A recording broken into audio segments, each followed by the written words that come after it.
Greetings everyone, this is Rambling Collector here, and welcome back for another book review. The subject of today's video, The Ballad of Black Tom by Victor LaValle. So, to give some context here, I've had this short story in my collection for a good long while, let's put it that way. However, it is only recently that I've finally been able to pick this book up and really give it the attention that it deserves. And let me tell you something, after finishing this book in one day, in as little as under 2 hours, since this story is in fact a under 200-page novella. I thoroughly enjoyed this story, and quite frankly, I'm kicking myself that I didn't start it earlier. And for those of you who might be interested in another short novella, I would definitely recommend Nothing But Blackened Teeth. But for the Ballad of Black Tom, one thing that is a very interesting subject about it is that it does dive into the Lovecraftian mythos, especially involving Cthulhu. But of course, there is also far more to the story. So, with that being said, let's get started, shall we? So first and foremost, for my overall thoughts. The Ballad of Black Tom was a very short yet extremely engaging read, providing not only a fun glimpse into Lovecraftian horror, but also giving us a grounded story showcasing two very different perspectives between two primary characters. So, to explain this, throughout the story we have two main perspectives that we follow. The first one in one half of the book, and the other in the second half of the story.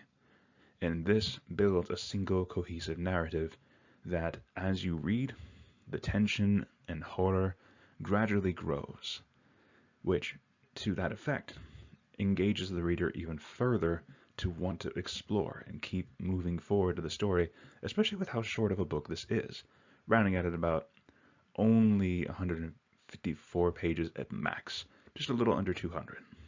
But one thing that this story also tackles is that this is actually based off of H.P. Lovecraft's story of the horror on Red Hook.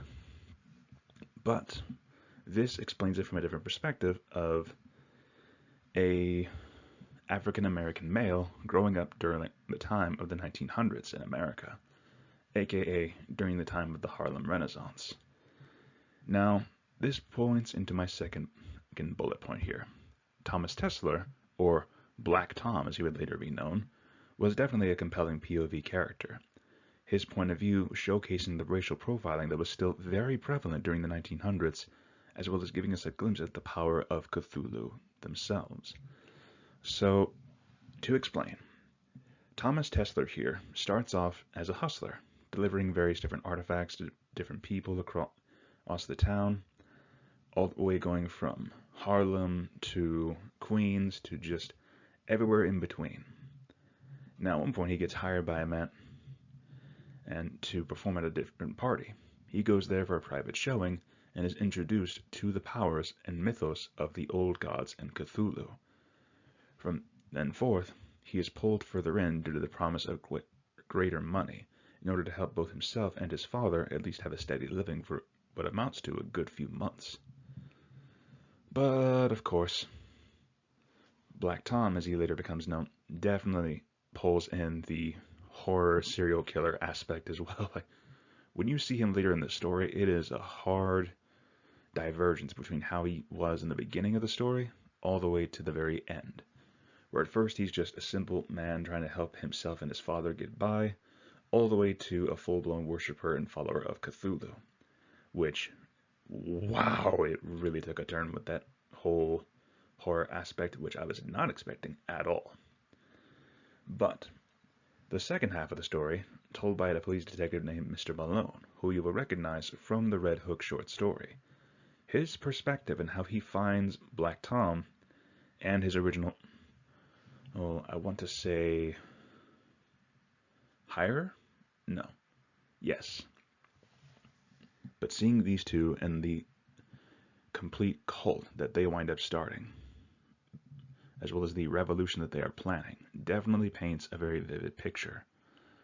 Now, Mr. Malone, seeing his story and how he puts all the pieces together and what he later discovers and is witness to at the very end of the story, is just intense, to say the least, especially seeing the lasting consequences that he is forced to deal with far later on, especially since Malone is revealed to be a believer in the supernatural and the unexplainable, which Tommy at first was very much not, but gradually grew into, same as Malone. And it's funny to see how these two characters, who at one point were very, very similar, crossing paths due to, of course, racial profiling being one of them, but also just different backgrounds. It's definitely an interesting take to see how these two are so similar, but at the end of the day, are opposite sides of a coin. But to my final bullet point, again, this story is very, very short. At most, you could finish it within like maybe under 2 hours if you're a fast reader. If not, well, there's no rush at all. But again, it's just under 200 pages, which makes for a very quick and engaging read. But what really will pull you in, and I will give full credit to the author on this one, Victor LaValle, you are a magnificent writer for how you are able to pull all of us in with the dialogue, the writing style, the attention to detail, the way you grip the story and have it moving so fluidly is amazing. I was even surprised by myself at how quickly I finished this one, but also just how I could not put it down. But with that being said, let's move on to our random thoughts segment. So, ironically enough, going to random thoughts here. This is not the first time I have delved into Lovecraftian horror. I at one point did read a short story collection known as Gothic Tales, which contained 3 of Lovecraft's shorter stories.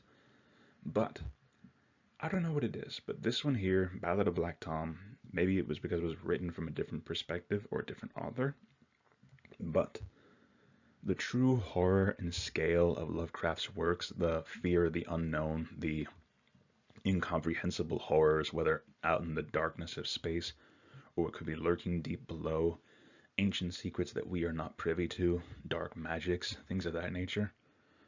While, of course, there is the very heavy-handed racial profiling in those stories, let's be real, Lovecraft was about as racist as you can get. But I will say this much, his capturing of these vast cosmic horrors is very much a major contributing factor.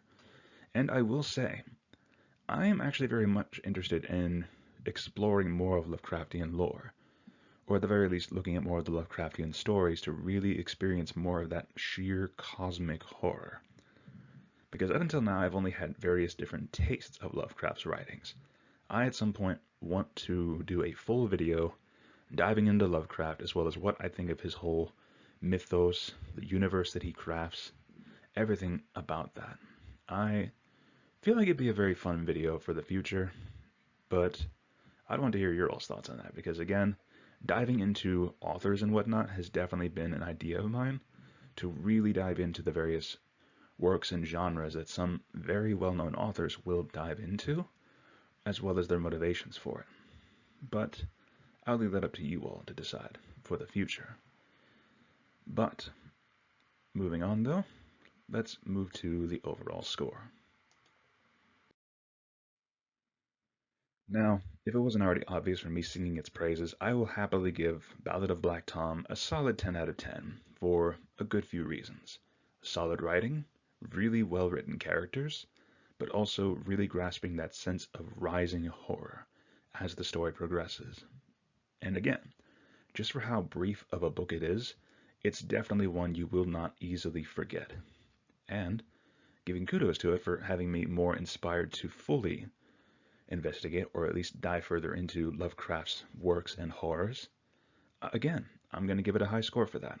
But with that being said, I do hope you all enjoyed this video. If you did, feel free to leave a like, comment your thoughts down below, and subscribe if you like what I do here.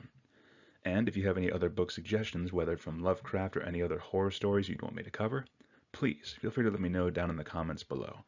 I'm always eager for either suggestions or new bits and pieces to really explore, especially in the world of literature. And if you're curious to see some of the other books that I've covered, I will leave a link to that playlist here for you all to check out if you want to see some of the other works I've covered. And if you're just curious to see some of the other things from indie authors, I will leave a link to that playlist as well. Once again, I hope you all enjoyed this video. Thank you so much for listening to this crazy man's ramblings out of the depths of the library that I find myself trapped in. And I hope to see you all in the next video. Thank you very much for listening, fellow readers. Have a great day.